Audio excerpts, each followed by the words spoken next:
let's start it off back to front. Monday night, Vikes at the Rams. Rams, the home team, but catching a point and a half. Total on this one is 47 and a half.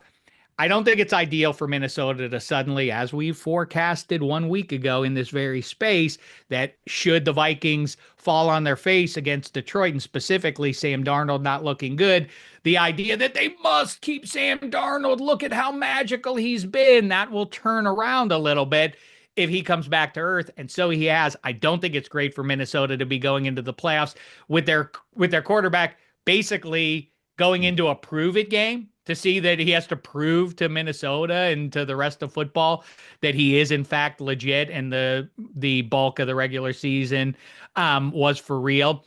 It matters that the Rams, I love my head-to-head matchups and what those tell us about these teams. So it does matter that just a little more than 2 months ago, the Rams beat the Vikings in the same stadium where this game is going to be played.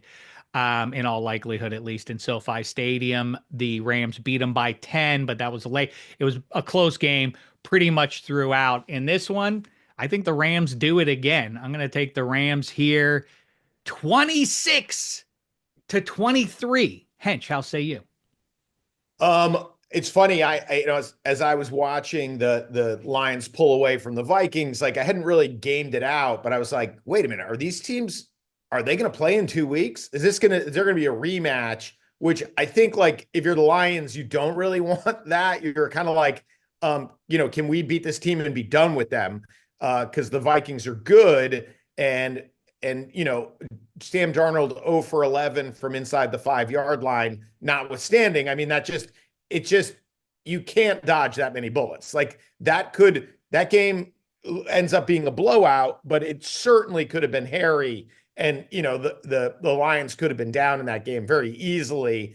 And Darnold had some bad misses. Like it wasn't just suddenly the Lions' decimated defense is playing out of its mind. I mean, he missed some open guys. So to your point, is that on his mind? That said, the reason that losing that game is supposed to be so backbreaking is you go from a bye and home field to going into a hostile environment. Well, as we all know, SoFi is the least hostile environment in the NFL. So, I'm sure Viking fans will be as loud as Ram fans, who, in fairness, are dealing with bigger priorities this week. And so I think that's actually a nice matchup for the Vikings. I don't, the Rams, I think when Nakua and Kupp and obviously Kyron Williams, like when they're healthy, you're like, well, they're going to move the ball, but they have to make a lot of plays to move the ball down the field. And the way Brian Flores' defense works, it's like, keep everything in front of you. Their defense is fast. They create turnovers, obviously created a turnover in every game this season. I think they do it again and they win this game. I don't think they're going to get a rematch with the Lions, because I do think one of the 6 or 7 spoiler alerts is going to win too. But they survive 20-17. I like the under in that game. So basically, I see Stafford finding a touchdown somewhere along the way that you don't, and that's the margin of victory, or our scores are aligned there. It's funny too what you say about where your priorities are. Obviously, everyone who lives in Los Angeles is probably dealing with family. You heard probably Kawhi Leonard left Denver to come back to Los Angeles because his family and his house in the Palisades. I think it was his house, but either way, you wonder what percentage of Rams players, coaches, and otherwise is distracted. And to that point, all these coaches now with the expanded interview rules and everything else is Brian Flores. And by the way, all these coaches on successful teams are probably taking interviews, or some of them are at least taking interviews. And you wonder how many of them, if any, are distracted. All of it. It is an interesting factor. I guess we're never going to really get a satisfactory answer. What's Brian Flores gonna say after the game if they lose? Like, yeah, just didn't give it my 100%. I was busy interviewing somewhere. So, nevertheless, an interesting factor, you would think, in the new world of the NFL. Spaghetti, how say you in this one? So this to me is the prisoner of the moment game. As us three, Huh. Great. Well said. we Yeah. pick these games and we have to do a good job of looking at the season in like a macro view, just compiling everything, not just be hyper focused on what we just witnessed, which was unfortunately for the Vikings, a 31-9 loss in Detroit. They did not get the top NFC seed. Sam Darnold looked pretty bad. Like the scene goes Sam Darnold, but you have to kind of, I'm not saying absolve them of that, but what I'm saying is to take that, but also look at the bigger picture and what they've accomplished this season. And what they've accomplished this season is Sam Darnold has thrown for over 4,000 yards, over 30 touchdowns, a top five scoring defense. And oh, by the way, they have a guy named Aaron Jones behind them who did run for almost 1,200 yards. I just think they're a better team. And then what really scares me with the Rams, too, the last couple of games, obviously they scored 25 points in that loss to the Seahawks. But before then, 13 points in a win versus the Cardinals, 19 points versus the Jets, and then 12 points versus the Niners. Their offense has not looked great as of the last few weeks, and I just think that this Vikings team, outside of what we just saw on that primetime game, they're a good team. They're a good defense. Darnold has played well above what he's ever played in his career, and I do think they are pretty well rounded. I think my betting tip would be even to tease it up even more. I know they're giving one the Vikings. Like if you want to Hmm. lay three points or more than a field goal, I'm fine with that. Plus, and I hate bringing this up, but like with the fires and everything, but I do think like you mentioned, Shek, like people's priorities in LA are not on this game right now. They're on everything else, which they should be because the stuff in life is more important. I think that also means a lot more Vikings fans in that building. Doesn't really feel like a home game for the Rams. Their brains are elsewhere, and I can't blame them for that. So I just think this all amounts to a Vikings win. I don't get the sense that it's going to have that vibe of the visiting fans descending upon SoFi like you sometimes get. But your larger point is true. You say versus the Jets, versus everybody else, but versus of the Rams is a factor. And defensively, that defense has really come on for Los Angeles. And you say prisoner of the moment, the question isn't about us, it's about Sam Darnold. How much is his most recent performance impacting his mind right now as he goes in? I'm really the biggest game of his career without question. Huge spot for him. Maybe the football gods give him a gift by kicking it to Monday night. It feels a little less essential than these other games do. Next, commies, Bucks. Am I crazy? Doesn't it seem like every time there's a playoff game in Tampa Bay, it's against an NFC East team? That's how my mind considers it. I mean, I'm not just talking about recently. I'm talking about since I started watching football around 1980. It seems like when the Bucks are at home, it's almost always against one of these teams from the NFC East. I know the Giants have gone through their spaghetti at least once or twice. I remember the commies down there under their old brand playing in one of the two towns in the Tampa Bay area. And this one, the Buccaneers are laying three, total is 50.5. Week one, I know I just said that I look at the head to heads, and especially when they're in the same season, it does matter how those matchups played out and whether or not they'll carry over a few months later. In week one, Tampa whipped this commies team. I think you can throw that one out the window, though. Rookie QB and all of that. I'm less interested in that than I am in what happened with the Buccaneers in weeks 2 and 4. Namely, they beat the Detroit Lions. People have forgotten that. I mean, it was a long time ago, sure. They beat the Lions head to head. And then in week 4, they hammered the Eagles. Now, I know that was amidst all the Sirianni weirdness, but nevertheless, if the Bucks can get through this one, and I've been saying it for 3 months now, Baker Mayfield and company can make some trouble for these front running teams. They are the 3 seed after all. It's not like they're some punchline team. Tampa gets this one 28-23. And look out, because Detroit and Philly do not want Bake rolling into town, I don't think. I mean, remember the playoff game last year up in Detroit? They came real close, did Bake and the Bucks. They're a scary team, whether you want to believe it or not. Hench, how say you? I'm on Team Baker. One of the weirdest things about this Baker Mayfield season is year 7 for him.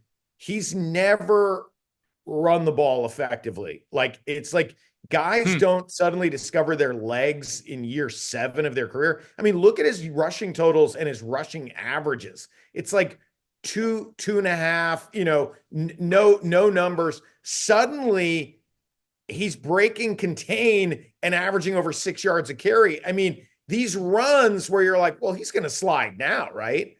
Now he's got to slide, right? No, he's just rumbling, bumbling, stumbling, taking on defenders. It's pretty amazing that he's kind of Walmart Josh Allen at this point. And then of course when Godwin went down, you're like, all right, well, it's got to cool off a little bit, and this McMillan cat out of Washington, the third wide receiver when you're trying to gauge how good Michael Penix is, like, well, three wide receivers in the first 3 rounds, and the best of the bunch might have been the third one. This guy scores every week, and obviously, scoring the big touchdown against the Saints when they were a little bit on the ropes after the ridiculous penalty. Can we just take a moment to say, does this strike anyone else as odd that the stiffest gun penalties in America are NFL penalties for showing which direction the first down is going in? Like, that's just insane to me. Like, it's like nobody gets fined for having a fucking AR-15 in their pickup truck. But if this guy, if you, as a back judge, you're like, that looks more like a gun than a crossbow to me, I'm gonna decide this game. Like, are we gonna decide the Super Bowl based on a fucking down judge's interpretation of a guy's first down? Like, that penalty is insane. They gave Drake London one early in the season, and it's like the crossbow finger pointing. It's a pretty standard first down signal, so it's like it's just up to the individual referee. Like, yeah, I'm gonna cost this team 15 yards anyway. That McMillan bounced back with that insane toe tip catch at the pylon for a touchdown on yet another ridiculous Mayfield throw. Has me really high on the Bucs. That said, you can't keep having DBs get hurt either in games or on their way to the game. So I don't think, you have them covering. I have them winning, but I would take the points here. I have the same total on the Bucs, 28, but I think the Commies eke out 27 to beat the number, but the Bucs advance. I mean, easy to root for Jaden Daniels. Obviously, it'd be fun to see him get into the divisional round given the season he's had. By the way, regarding Baker Mayfield, I just finally did the proper what the if for Meadowlark. That should be out in a matter of days, if not hours, of what if the Cleveland Browns. Baker Mayfield used to be a member of the Cleveland Browns. That's how he started his pro football career. What if they would have just kept him and not let him go? Because they ended up bringing in another guy from down Houston way. You probably have heard some of the story. Be on the lookout for that one. Eddie Spaghetti, how say you on this one? I weirdly don't think we're giving enough credit to how fantastic of a season Baker Mayfield had. I saw the stat with his 4,500 yards. You've heard me 40 say plus, he should I'm not be saying at you. least I'm an not, MVP candidate, right? I'm not saying I'm not saying you. I'm just saying that No, I know. the rest of the media. He's in an exclusive company with only like 10 total quarterbacks I've ever done this season. It's like Marino and Brady and Peyton Manning and Luck, and actually Joe Burrow's on that list and Mahomes on that list, and there's it's just a bunch of fantastic A plus elite level quarterbacks. And then, oh, by the way, Baker Mayfield's now on this and he's bounced around. He was in Carolina. Like, people forget this. Fantastic season by him. And you could just tell, like, when Mike Evans caught that ball to eclipse the 1,000-yard mark, the whole team like stormed him and it was hugging him, and they were all like super jacked up. And the stories about Baker bringing the team, the O-line on vacation and stuff, and all the gifts he gives them. What I'm saying is, and I do some work now with Ryan Fitzpatrick, who said one of the only jerseys he's asked for when his career is all said and done, what he's done with the team, was Mike Evans. This Buccaneers team, this is like a hockey thing. This Buccaneers team clearly has great chemistry. They love each other. The morale in the locker room is probably at an all-time high. It kind of reminds me of that Eagles team that won, which Shek you always talk about with Chris Long and Malcolm Jenkins. Like, when the locker room is really cohesive, I think it does mean something. And the difference in this game too is, outside of Baker being fantastic with his arm, having Bucky Irving makes life a lot easier. We saw that play, that little shovel pass he did. He could just break plays like that. Obviously, I was over 1,000 yards on the ground himself too. And that to me is the difference between these two teams. Like Jaden Daniels is already elite. Jaden Daniels is also leading rusher for the Commanders. I don't really love that. I think it makes them more one-dimensional, and they could just kind of focus on having a spy and stopping and slow, or not really stopping because you won't be able to stop him, but just slow down Jaden Daniels as much as you can. So I think really the difference is that they're just the Buccaneers right now are just more dynamic of an offense. They are a scary team, and I would not be shocked if they just somehow like find a way to make themselves in the Super Bowl because they have that kind of like weird aura, magic. I hate using those terms, but they kind of, to me, they do have that. And fantastic season again by Baker, who should be in the MVP. So I think Buccaneers and laying whatever they're going to cover and they're going to win.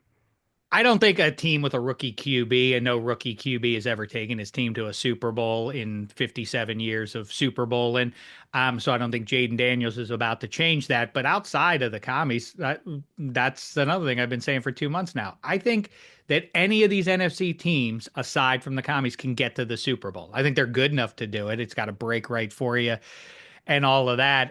The one thing I will say about Mike Evans is we talk about quarterbacks all the time making stars of their wide receivers, and then we pity guys like Nuke Hopkins. Like, why can't we get this guy a real quarterback? Think about it, goes all the way back to A&M. Mike Evans has made every quarterback he's played with look better than the quarterback probably is, starting with Johnny Football at A&M and all the way through his career. It's good to hear that it sounds like everybody now is on board with obviously Mike Evans is a Hall of Fame. What kind of conversation is that when 2 years ago people would harumph at the mention of putting 13 into the Hall of Fame? I will say, maybe watch this one in black and white. Don't use the full color effects on your television because this has a chance to be a real eyesore if they don't do it right here. The burgundy against the red and the pewter and the orange. Let's move on. Packers, Eagles, a lot of green in this one, much like it was down in Brazil to start the season. Packers at the Eagles. Eagles laying 4.5 total, 45.5. Some intrigue throughout the week about the starting quarterbacks for these two teams. It does appear we're on track to see them. Hobbled though, it does seem to me like Jordan Love is the guy who might carry some physical baggage into this game more than Jalen Hurts, who is dealing with the concussion there. Both something to watch, obviously. I'm taking the Eagles 30-24. I know that everybody has pointed repeatedly in the last few weeks to that statistic, or not statistic, but results of Green Bay's season, that they've only lost really good teams narrowly almost every single time, but they're going to be playing those same good teams in the playoffs. There is not going to be a Carolina Panthers crossing their paths here. So they're going to run out of real estate sooner rather than later. I say it's this week. Like I say, I've got the Eagles by 6. Goddard is back. I think he gets into the end zone too. So there you go, Philly. I would not be stunned, obviously, to see the Packers get it done because I just told you that I think any of these teams can go on a run and wind up in NOLA. I am riding with the Eagles here. Hench, how say you? Well, about a month ago, I said the 7 seed is going to beat the 2 seed in the first round of the NFC playoffs, and I'm not backing off that. I think, when you look at the injury report and you're like, okay, who's right, who's going to go, the argument of like, you don't want to rest your starters in the last week of the season because they might, you want to keep everyone clicking and fresh. Like, obviously having your quarterback miss a chunk and then come back and just practice prior to a game. Like, I wouldn't want to be an Eagles fan going into this game, learning in real time how right Jalen Hurts is or not. And I think at the very least, when you've, I was pissed, obviously, because it ended my fantasy football playoffs, when the independent neurologist, called, basically waved out he just said, yeah, your fantasy season's over. I'm not letting this guy go on the field. Well, obviously in the subsequent weeks, what we learned is that wasn't a 50-50 call. Like that, whatever the protocol is, Jalen Hurts was failing it for a while. And now you have to kind of It does sound weird, right? Yeah. Yeah, And then there are the apologists who just say like, hey, there's a severity issue with concussions, but then we don't do what you just did there, which is like, well, that means he was real messed up then, right? Does that have some I gotta lingering assume, impact? I mean, Fair. there was no sense of like, you know, out of an abundance of caution, they kept him out of the game. It was like, no, he was messed up. And He was so, he yeah, was real messed up yeah. apparently. Yeah. So now you're like going, okay, he's going to get some reps in practice and then he's going to go play in a playoff game.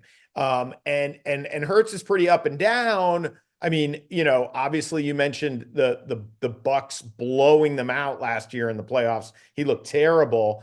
And you know how I feel about Matt LaFleur and game planning for one game.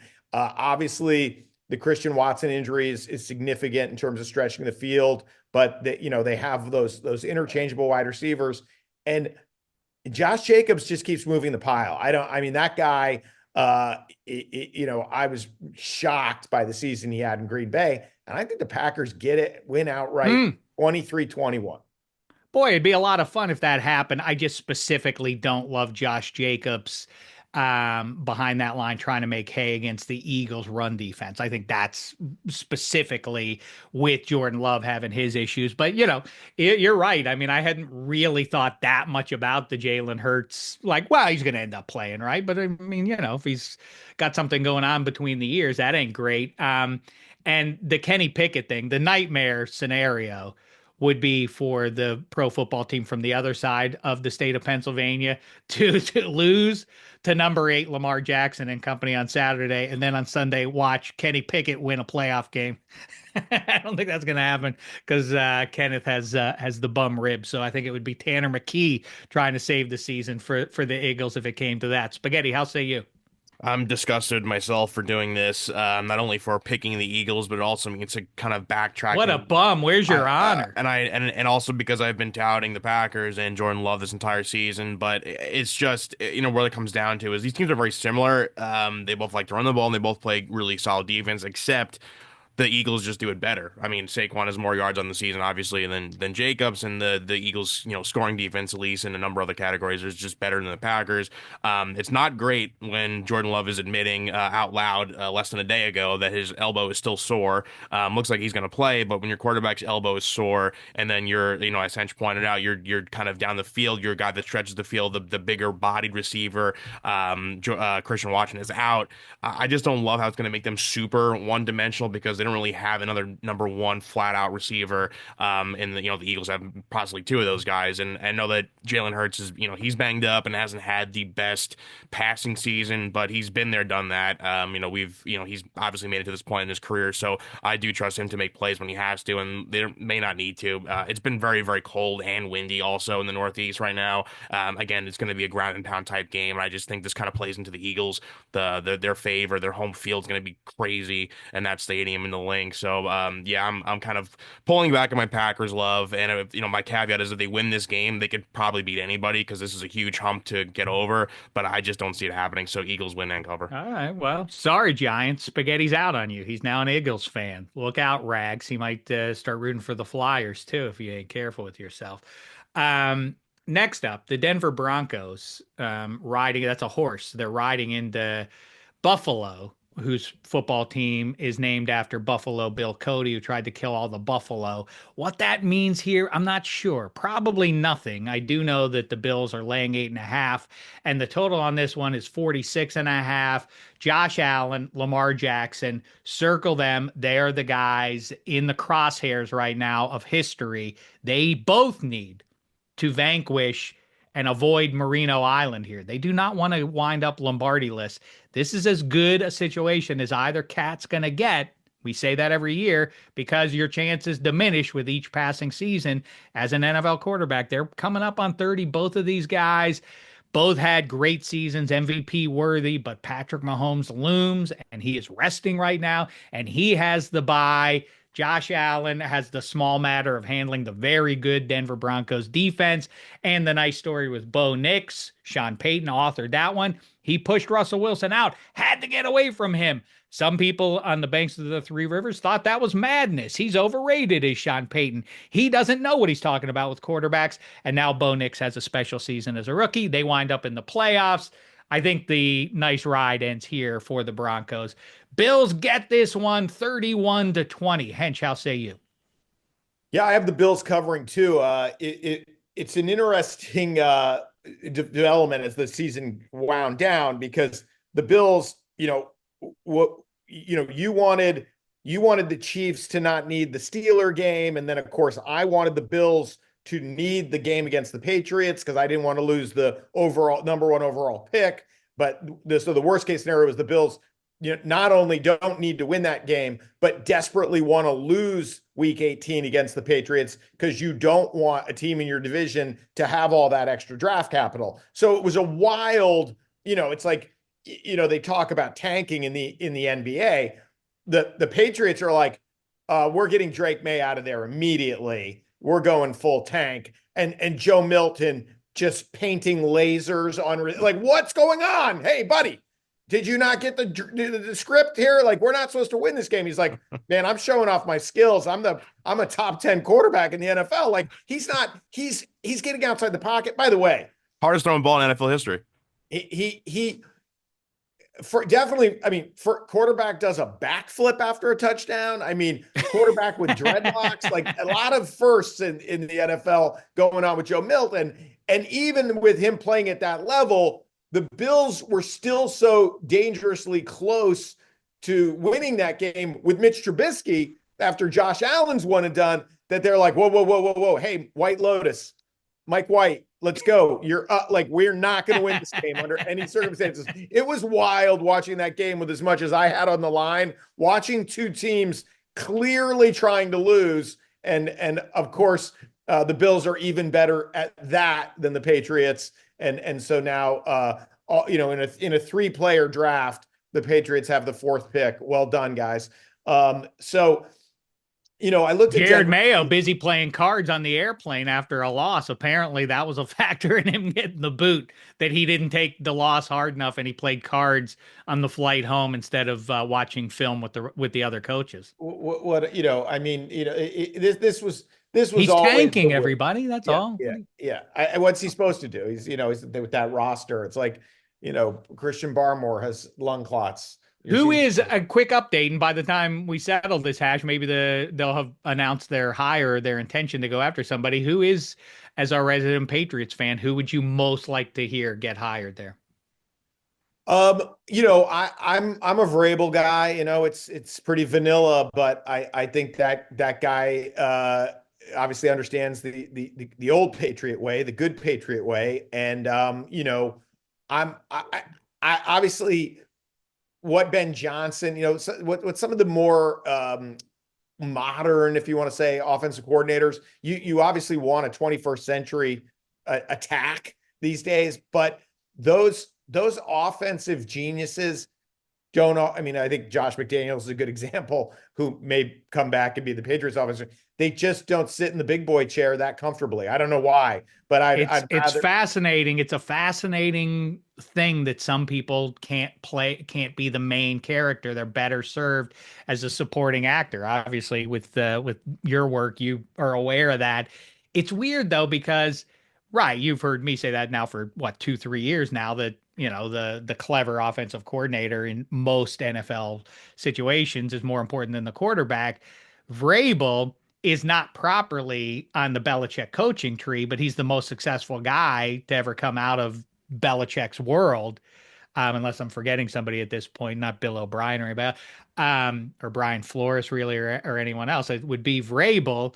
But to that point, none of those guys have been especially successful without Belichick. So Vrabel was real good in Tennessee, but there's some underlying numbers that kind of say, like, maybe we were inflating that because we associate the Titans with ineptitude and they were better than that, but it's not like they wound up in a Super Bowl at any point there. They did wind up in that title game on Derrick Henry's back in Arrowhead, and they took a little run at him there. But I could also buy that maybe it's a little overstated Mike Vrabel's value in 2025 as a head coach. I'm not sure about that.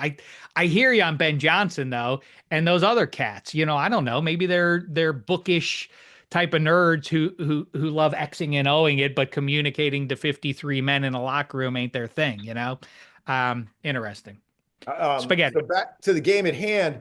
The Broncos obviously had a very nice season, and I was looking at they played 8 games against teams with 10 wins. They were 1-6 prior to the forfeit, the Chiefs forfeit, which may be an all-timer. I mean, wow. That were those guys rostered prior to week 18? That was shocking Poor to Carson Wentz. imagine the Bengals watch party. Oh, I'm just gonna hit it, guys. I'm not gonna watch the rest of this. I feel I'm good. I'm all set. So the Broncos have won the games they should and lost the games they should, and this is a game they should lose and they will lose. Obviously, Bills looking at bigger things beyond this weekend. I do think that the James Cook emergence, like that team's pretty balanced actually. It's even though I would give Josh Allen the MVP just based on the rest of the league went 30-2 against the Chiefs and Lions, and he went 2-0 against them. Hmm. That's good enough for me, even with especially with given that Lamar lost to the Browns and Raiders. It's not all about the numbers. Bills get this one by double digits, 27-17.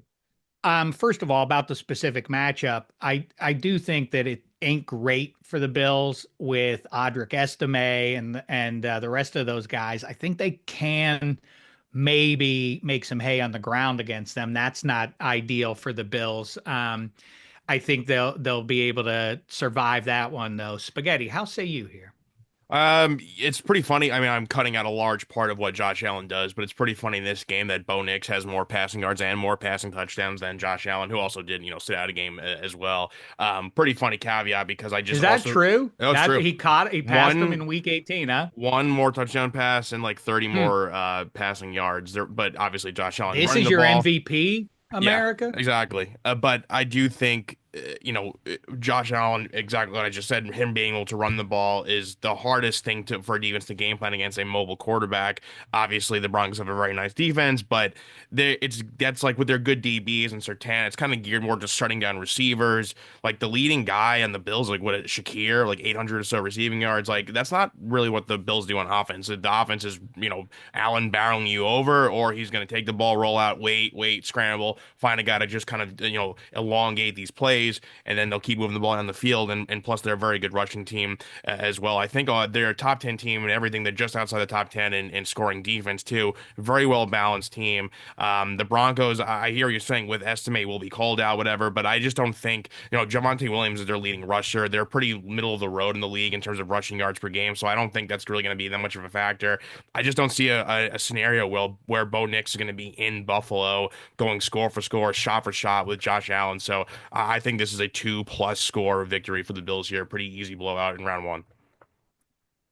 Yeah, well, ultimately, I'm with you that the Bills win this one relatively comfy style. I do think just to say, in my brain, this happens. I don't know if it actually happens though with Sean McDermott or with John Harbaugh going to their franchise QB and saying like it's the playoffs. You're cut loose now. You're officially allowed to run as much as you want. We've tried to limit you.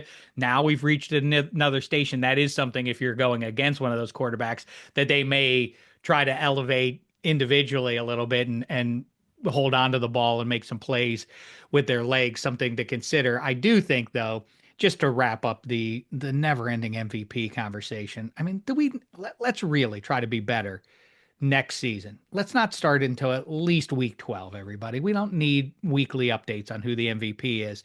Either way, Lamar Jackson ain't it because as much as it can possibly be applied here, year to year results, the Ravens were great last year, and Lamar Jackson won the MVP, and the pieces got better around him, Derrick Henry and otherwise. So I don't get why Lamar Jackson would have earned the MVP. Josh Allen went through a big transition in terms of roster. Stephon Diggs out, new guys in, and all of that. And he rose to that occasion. And to Hench's point, he beat the heavyweight teams. And look at them; they're just a tick behind the Chiefs in the standings and all of that. But to me, it's Saquon Barkley. Year to year results. I mean, the Eagles fell apart down the stretch. Look at how Philly elevated because of Saquon Barkley in a down year for Jalen Hurts. The Eagles were better this year than they were last year, and they were good last year. Ergo, I give it to Saquon in a historic year going over 2K. Hench, how say you before we move on? I I I don't guess you want just said Josh Allen, but I yeah. don't want this award to just for quarterbacks to only be the only position eligible for this award. It's the other Award. point, I right? like the fact, I'm with you about Saquon. I just think, we were talking about that Rams defense and those tiny little totals they gave up in down the stretch of the season.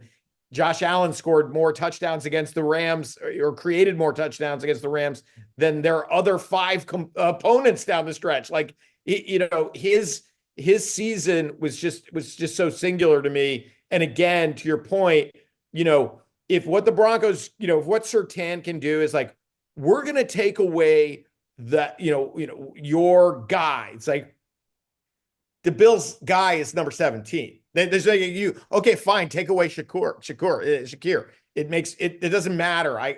We can do 11 different things, and I'll make Mac Hollins good. I'll make, this Johnson out of the backfield. Like it's the that he did so much with this anonymous array of guys, just, by a tick. But I Saquon. agree, and I'm trying to assist your point, not hurt it. I think that Surtain catches Amari Cooper, right? I mean, like, and they needed that to elevate. But if you eliminate him, Cooper in this matchup, Josh Allen should be able to thrive.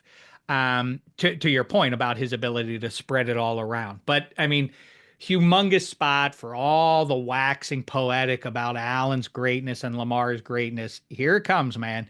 This is and there's no way around it. And the thing that I don't love about the analytics people is that ultimately it adds up to them marginalizing the drama that we're moving into here. It's like, oh, it doesn't matter. Like, Josh Allen doesn't have to get past Patrick Mahomes to be one of the all-time greats. Yes, he does. He one of the all-time greats, yeah. By the way, as far as that goes, Josh Allen and Lamar Jackson are two of the top 12 quarterbacks of the Super Bowl era. I know it's unfair to put you on the spot here, off the top of your head, but they are. It's real weird that both of those guys are desperate to validate their careers with a Lombardi. And as a reminder, they're only going to give out one. So even if, let's say, Lamar Jackson gets it, that means Josh Allen doesn't get it. And so now he is tracking towards Marino and all of that. It's just fascinating, and I can't wait to watch it, to see how it all plays out. And people don't want. But I think it's, like I say, it's empathy. People want to work their way. I don't want this to be everything for Lamar. I don't want to watch his heart break on the sideline in the final moments in Charm City, losing a game to Mike Tomlin. As it happens, that's exactly what I hope. Steelers, Ravens laying 9.5 at the time of this recording. Bitter rivals, one of the biggest numbers you'll ever see between these two teams. And it's a playoff game. The total is 43.5. I mean, listen. Talked about it earlier in the week. I'm telling you again now. The curse is supposed to rides heavy on Lamar Jackson's shoulders. He understands that to get to the Super Bowl, not win a Lombardi, to get to the Super Bowl, he has to, in all likelihood, go to Arrowhead and vanquish Patrick Mahomes. Before he does that, he likely has to go to Buffalo and vanquish Josh Allen. Oh, before all that, hey Lamar, beat the arch rival. You're supposed to hammer them. They're wounded. They stink, man. They've lost 4 in a row. You're part of the of that losing streak for them. Just do that again, Lamar. Easy peasy, right? Oh man, this is a brutal spot for them. I think Lamar is going to survive it. 24-17 Baltimore, but I do not think that the Steelers have no chance in this one. A lot of hand wringing on the banks of the Three Rivers. Tomlin needs to go, Yins, and everything else. But we know Tomlin. We saw it, a month ago, 6 weeks ago in Pittsburgh. He turned that one into a knuckleball game. 18-16 Pittsburgh won that one. I told you that the Ravens would whip them in Charm City by double digits, and so they did. I'm telling you, this one's going to be close. Justin Tucker. Oh, his season long ineptitude, that's all gone now because he made a few kicks down the stretch there. Come on. That could rear its head. Zay Flowers doesn't sound like he's playing. Boy, he's the X factor of the Ravens pass game. Lamar Jackson, above all of it, has a world of pressure on his shoulders to get it done. And before he even gets to Buffalo or KC or otherwise, he has to go through the Pittsburgh Steelers. This is a rugged spot. I think it's got to be a nightmare for him, no matter what his teammates or otherwise say. How say you, Hench? Oh my God. I mean, this is, if there's paint on your front quarter panel, it's my car because our cars are in exactly in the same Hmm. garage. Even the final, our final spread is exactly the same.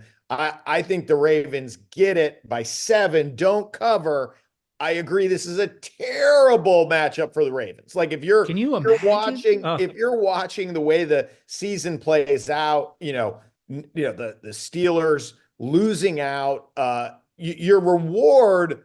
So you finish strong, they finish terribly. Your reward is you get to play this wounded animal that always gives you trouble.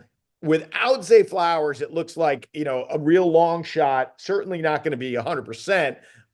Your he's difference decoy maker, at best, right? in Quick the twitch guy. He's passing not. game. And so yeah, I think that and the January pressure on that starts on Lamar, right? Everybody can point to all these games where it's like, you just house people in the regular season and then score 10 or 13 points in the playoffs. That's going to be rest heavy. So you and I both think it's a one-score game. We think the Ravens get it, but the fact is, the longer this game stays one score, the more pressure on Lamar. No pressure on Russell Hustle Bustle. Even though they're a mess, it's actually like a kind of a freeing, fun matchup for the Steelers. Like, yeah, Mhm. nobody, we're supposed to just get crushed, and that line is insane given this rivalry. So I would take the points and not be surprised if Boswell wins it at the Horn. But I think the Ravens survive. There is a lot of that, like that vibe of with the favorites in some of these matchups. There's a lot of that, like we're not scared. Why are you saying we're scared? We're not scared. There's a desperate desire, like shouldn't the body of work over the 17 weeks allow us to just bypass this game? Like, no, you got to do this. You got to go through the Pittsburgh Steelers to even get close to what you want to do there. It feels gargantuan to me. Spaghetti, how say you? It talked to, the beginning of this episode, I was talking about the prisoner of the moment takes, and I maybe it's not really entirely prisoner of the moment because it's more of a month's work, a month's body of work here. But the Steelers haven't scored more than 17 points since their victory over a month ago versus the Browns, whereas the Ravens, the last time they have failed to score 30 points was that loss over a month ago to the Eagles here. That to me is more of a trend than just, so I am going to apply it to this game. Look, like I've been high on the Steelers all year. I was high on the Russell Wilson move. I thought it, would have been smart for the Giants too, and a strange transition. Obviously, talking the offseason, things are way different now. But and Russell have to make statements about his relationship with George Pickens. You don't want to really see that. I think the Ravens are smart enough to know that Najee's had a fine season, and Warren's been great too. And if they could slow down the rushing attack and they could just find a way to make Russ beat them, and he's clearly not on the same page as Pickens. Like I just don't know if there's a path for that. And kind of what I was just saying about Josh Allen, where it doesn't really matter who the receiving option is, he'll find a way. Lamar extends plays too. And oh, by the way, Derrick Henry almost rushed for 2,000 yards. So while I agree the score will be closer to that first score than the second, won't be a complete blowout, I would not be shocked. I would take the Steelers to cover this spread. I think it's a little bit too big, and Tomlin will find a way. And plus, the Steelers defense has been pretty good. But I just think the Ravens offense this year has just been too powerful and too dynamic. And I'm going to go back on all my Steelers love and say Ravens win this game, but the Steelers do cover. Well, the Steelers sort of evolved into a defense predicated on turnovers. They're in 24 at their best. They were not shut it down. Whoever they were playing, they were winning games via winning the turnover battle. That changed in the 4-game losing streak. They were closer to the Bungles because they got a couple of turnovers in that second half there.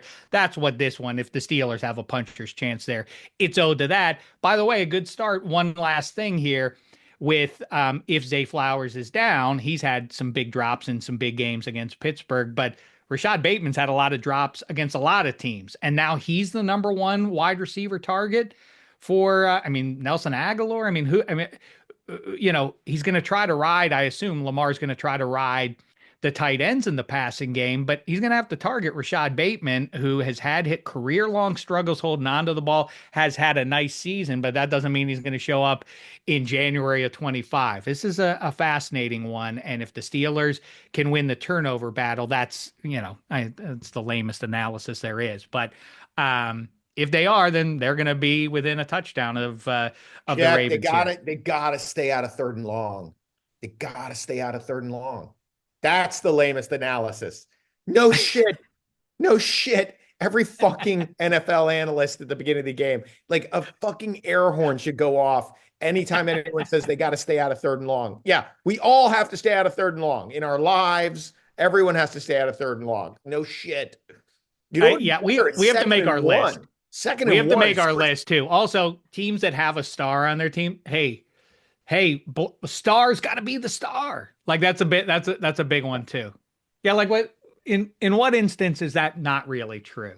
Anyway, let's wrap it up here. The Los Angeles Chargers, the Houston Texans, the Texans at home +2.5. What has happened to this team? The darlings, or one of the darlings in the offseason leading up to the season, CJ Stroud and company, sophomore season, big things in the sorry NFC South. And boy, they leveled up with their competition, and that's not a compliment in the South there, but the Texans did win the division. The total on this one is 42.5. I say the Chargers go down there and win it narrowly, 23-19. Hench, how say you? So you have it going under. I have it going under, and Chargers winning. I don't think it's as close. I have the Chargers winning 24-13. Very weird regression with Stroud year over year, and the Texans from the first half of the season to the second half of the season. Joe Mixon was just killing teams. To the point where people are like, I got him for $15 in one of my leagues, and it's like, this guy's going to win the league for me. And then this sort of more logical Joe Mixon emerged down the stretch where he wasn't scoring multiple touchdowns. But you and I were both in on Nico Collins. Like, man, I don't think people are talking about this cat enough. When he's in there and Joe Mixon is in there, that duo along with Stroud makes them a mighty offense. And then when they got Nico Collins back, it was just sort of like, yeah. Well, they certainly are having a trouble keeping Stroud upright, and that I think continues. Yeah, I guess so. That's what it's about. One just kind of fun side note. We spent all of last year just talking about how the Carolina Panthers obviously blew it, and giving up capital to take the worst quarter. It was just but watching Bryce Young strafe a Falcons team that needed to win. I mean, that game, and I don't really know.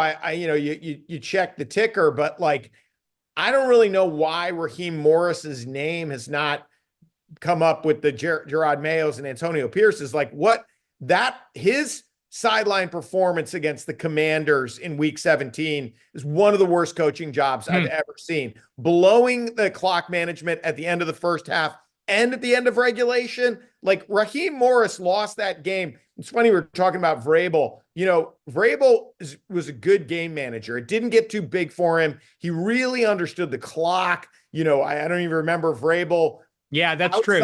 Outside of 5 minutes, knowing if we take this penalty, they're going to run the clock again, like going like, we can kill a minute and a half here without snapping the ball. Like, we were kind of all learning about that glitch while Vrabel did it. Raheem Morris, like, taking the timeouts to the locker room at the end of the first half, not understanding, like, what are you doing? Why are you not burning it now? And then at the end of the game again. And then if you're Raheem Morris, you're like, my thing is defense. That's my calling card. And you give up 44 points to Bryce Young in a must-win game. And you just start talking about the future with Michael Penix. What's your future? I don't understand. You've just disgraced yourself for 2 weeks. Anyway, so I was laughing, though, because the way Stroud has regressed and the way Bryce Young bounced back after his benching. Uh, that's that punchline has changed significantly. And I think if Stroud lays another egg here in a double-digit home loss to the Chargers, maybe the joke will go away entirely moving into 2025. It's a great observation, and I hadn't really considered the one versus two and how everybody solidified their opinions probably by mid-season in 23, and now Bryce Young, at least in the last month, was the better QB. And Bryce Young Um, ain't thrown to Nico Collins. Look at the guys Bryce Young is throwing to. The Adam yeah, Thielen resurrection. Yeah, you're right, but I guess the good news for the Falcons is that it does feel like Michael Penix is the real deal. What happens to Kirk Cousins now is going to be a fascinating offseason story to see if how they move him. Is it a Russell Wilson type of situation?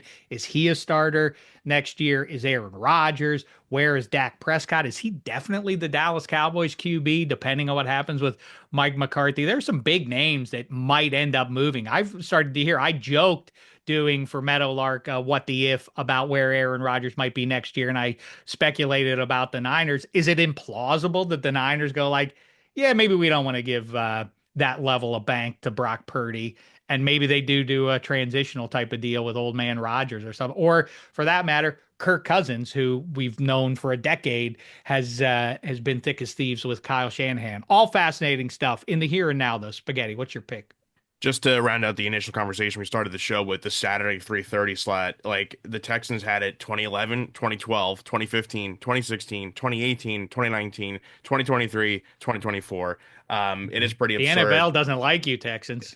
And I think that's where the fun kind of ends for them. Yeah, the last 3 weeks of the season they played two playoff teams, Chiefs, Ravens, lost both those games. Obviously, the Christmas Day game, a measly 2 points. I don't know what happened with CJ Stroud. Like he took this off season and kind of talked himself up, and I don't know what went wrong, but he's not been the same player. There is more tape on him, and then I think on the other side of things here, if you're only going to score 2 points versus the Ravens defense, which I think is ranked like ninth in the NFL, well, the number one scoring defense are the Los Angeles Chargers, and this is a very well-rounded team as well. I mean, they have one of the best rookie classes in the NFL currently. I mean, people are like, how did Lad McConkey slot over the second round? It's like, well, they did take Joe Alton the first, who's been one of the best tackles in the league.